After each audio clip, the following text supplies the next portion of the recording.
This is the You Can Learn Chinese podcast. For everyone who's trying to learn Chinese or reaching for the next level, you came to the right place.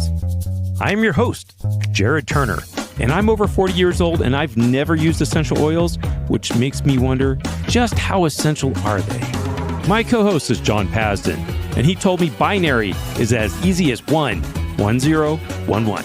Let's get to it. Hey guys, this is Jared Turner joining you from Utah here in the U.S. Hi everybody, I'm John Pasden. I'm in Shanghai, China. I hope December is going well for you, and this 2025年 is almost over. Can you believe it, Jared? Can hardly believe it. Are you hoping that I am having a good year too? I guess. All right, well, thanks a lot, John. Yes, I am. Yes, good year for everybody. All right. Whoa. And 2026 being right around the corner, we are also staring down the barrel of more technological innovation, right, John? Yeah, and we've all been thinking a lot about AI. I mean, we've been thinking a lot about how AI relates to our language studies. We talked about it before, but it just won't go away, right? Yeah, it's only going to get better and better, more and more prominent. It's going to be a part of, well, it's a part of my everyday life, pretty much. And it's going to become part of everyone's life coming here pretty soon. Mine too. And yet, I'm not giving up on Chinese. I think Chinese is definitely still worth learning. I'm also learning Italian. I want to brush up on my Spanish as my daughter learns Spanish. I want to keep my Japanese going. Language learning is still a thing. That's right. I mean, there are people out there saying, you don't need to learn another language anymore. AI, it's going to do it for you. And well, John, frankly, we've been through this before. You remember when Google Translate came out? I mean, we're that old, right? We're old enough to remember that. Oh, that's true. Yeah. Yeah, people were saying, you're not going to have to learn the language anymore. Google Translate, it's going to do it for you. And honestly, John, one of the things that I saw a result of Google Translate is that actually more people started learning a language, because at the end of the day, there's not a substitute for really learning it yourself. Yeah, I did have some friends who wanted to go into like translation and oral interpretation. And I got to say, their careers were affected by some of these technological advancements. But we're here to say that, like, even with AI becoming bigger and bigger, there are certain aspects of learning Chinese and mastering Chinese that are going to stay just as fulfilling. That's right. And so today we're going to talk about 10. Yes, that's 10 AI-proof uses of your Chinese. So these are ways that you're going to be able to use your Chinese no matter how good AI becomes. Yeah, you might say benefits of knowing Chinese, benefits of having learned Chinese. Well, let's kick into this, Johnny. All right, number 1, being able to pass Chinese tests. I got to say, I'm not sure how long this one is going to be worth being on the list, but if you need to take the HSK, they will not let you hold your phone up to whatever. Like you actually have to do it with your brain. That's right. And it's not just the HSK. And for those of you who are not familiar with HSK, it's the Hanyu Shuiping Kaoshi, right? And it's the Chinese Department of Education, their Chinese language proficiency test for non-Chinese people. And so if you really want to get a job in China, sometimes they'll ask you for an HSK test, and a lot of people do prepare for it. But there's a lot of other tests. I know here in the U.S., for high schoolers, there's the AP Chinese test, and just, there's just all sorts of different exams out there. Right. So maybe you can have ChatGPT write your homework, but you still got to pass the test eventually, and you still need to prove that your human brain knows Chinese for the foreseeable future. And I don't see that's going to change, because if you're going into some sort of role or job where you need to have some Chinese language proficiency, they're going to test that or assess it in some way. And John, I can't really see why or how they would actually allow you to use technology in doing so. All right. Well, let's not belabor this one because it's actually the most boring one. Let's get on to the most exciting 9 of the list. That's right. Okay. So number 2, having successful conversation over the phone in Chinese. And I mean, there's just having a successful conversation. That's a big win. But also the one where they don't realize you're Chinese. That is awesome. Yeah. That honestly, John, that's only happened to me a handful of times. I know it's happened to you a lot more. It probably happens to you every day now. It has happened quite a few times. It's really fun when you talk to them on the phone and then you walk up to meet them and they don't think it's you because they think they're looking for a Chinese person.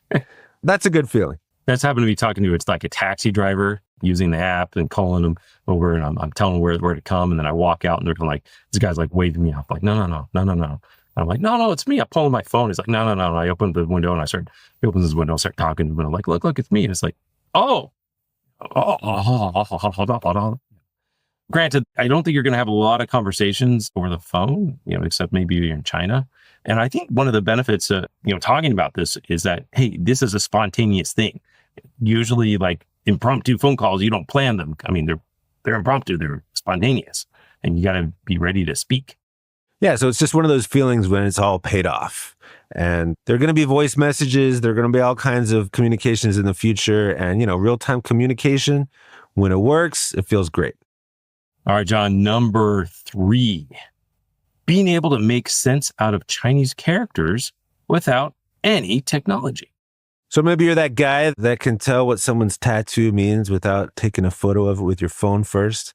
Or unless it's not a real character, which that does happen. That happens too. Or maybe you're the person that can look at the Chinese menu and, tell your friends what's on the menu. Oh, there's chicken in this dish, right? It is pretty awesome when you're walking down some street. This happens here in the States. There's like, little stores and they might have some Chinese characters in it. And, hey, you know what that is, or you know what that means. Right. So it gives you a sense of satisfaction because the stuff that you've learned is paying off right now, but it's also very impressive to your friends and your family. But not just that, John. It gives you knowledge, and knowledge is power. I got to say, though, looking at this list, it feels pretty different probably if you're a Chinese heritage learner, because, when you can read Chinese characters, your mom is like, finally, it's a little different. So I understand you guys have a special kind of pain. But anyway, I think these also have meaning for heritage learners as well.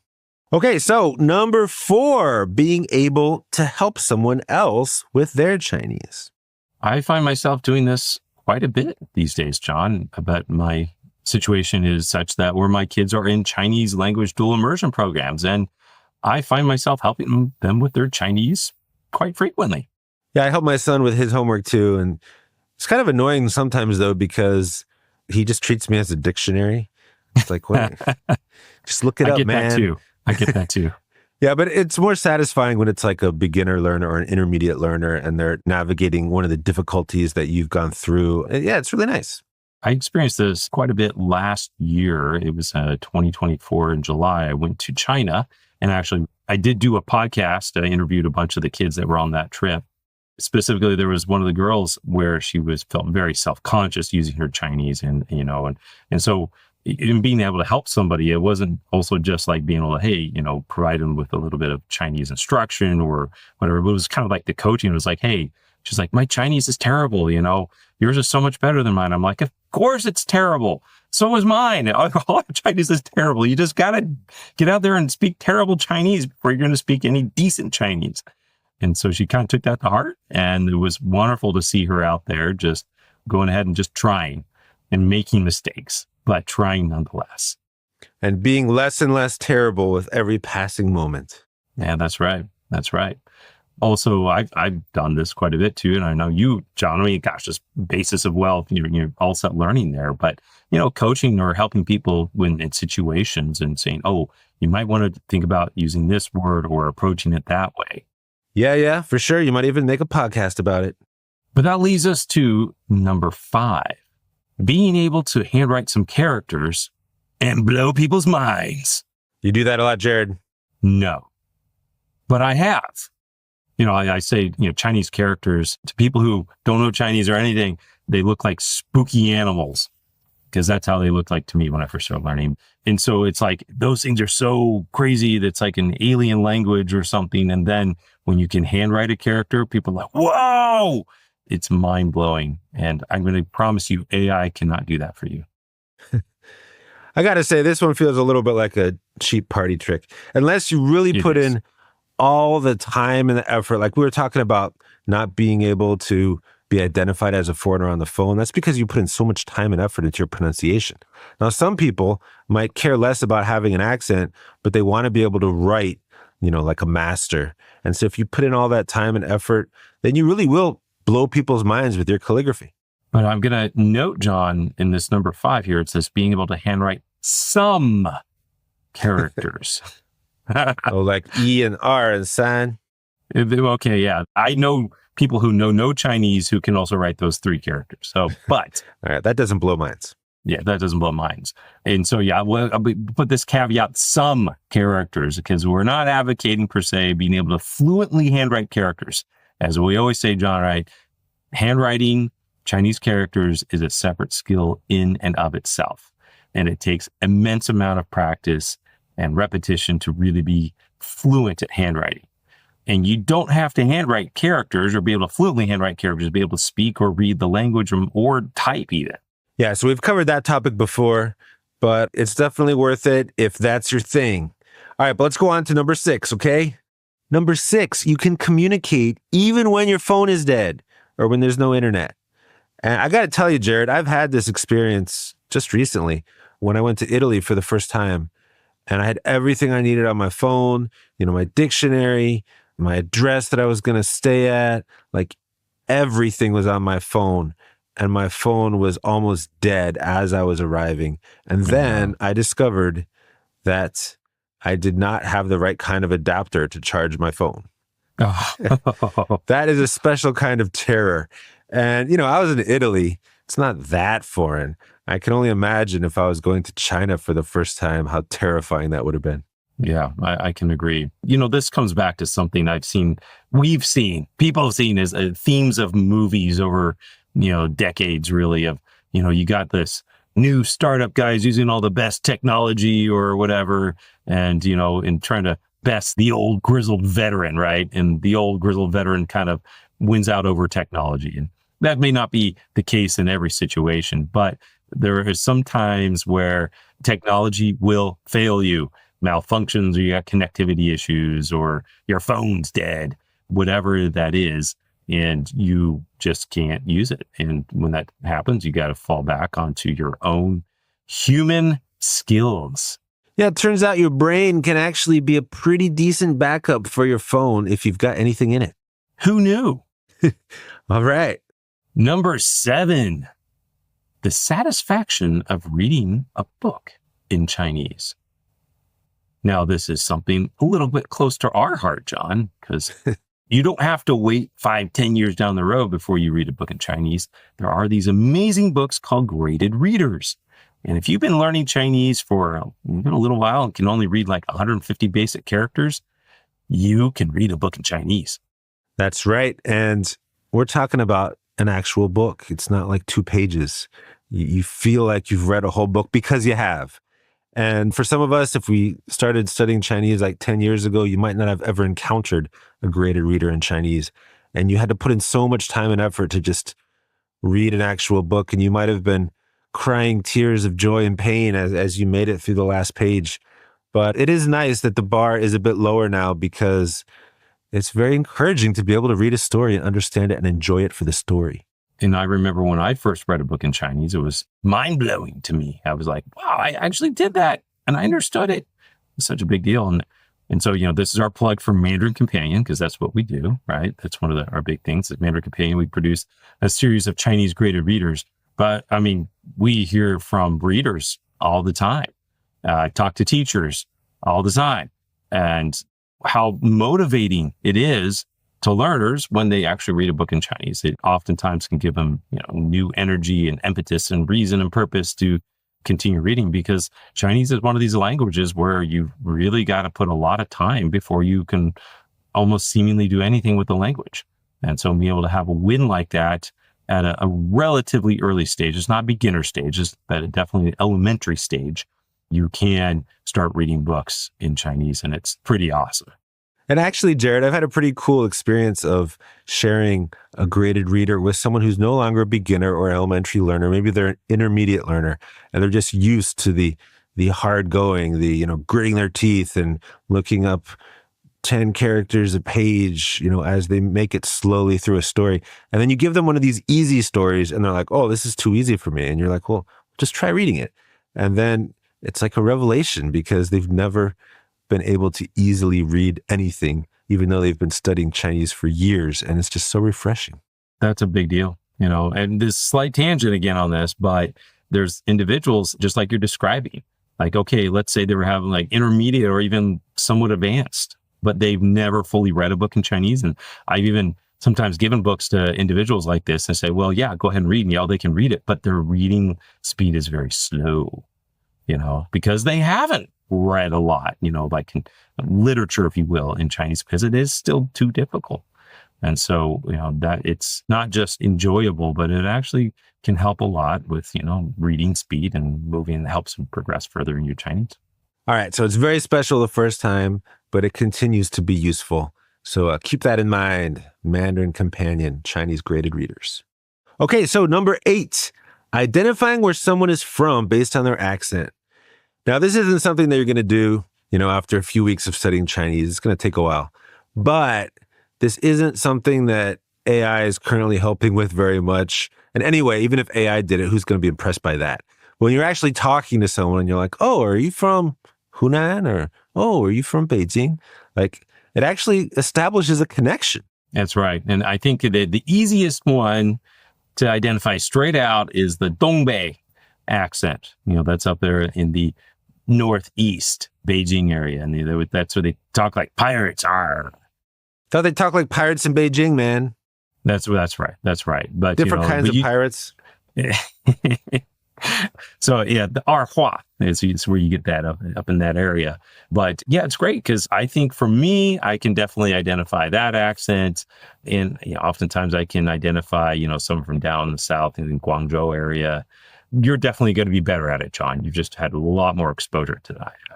But I think Anhui, I've done pretty good with that. But yeah, it's pretty cool. People really love it. Oh, yeah, you know that area. How do you know? You're like, well, need a koyin, right? Yeah, so getting that familiarity with the language really does pay off. And again, apps not really going to do that for you.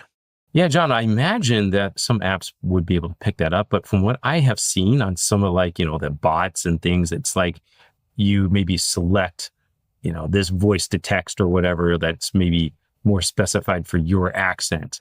But I don't know. I don't know if they're really able to identify. Well, I think typically they're just focused on translating. They just want to tell you what the person said. And like one of the things, if you've learned Chinese for a while, like if they say Hanyu or if they say Guoyu, they both mean Chinese, but people from different regions are going to use different words. And like the translation software doesn't think you care about that. And so, you need to have the human connection there for that. Yep. That comes with time and experience. Number 9, using meaningful Chinese words in everyday conversation. Oh, this is good, John. There's certain words I still use in my everyday life. Like, oh, yeah, I had to. You mean an everyday English conversation?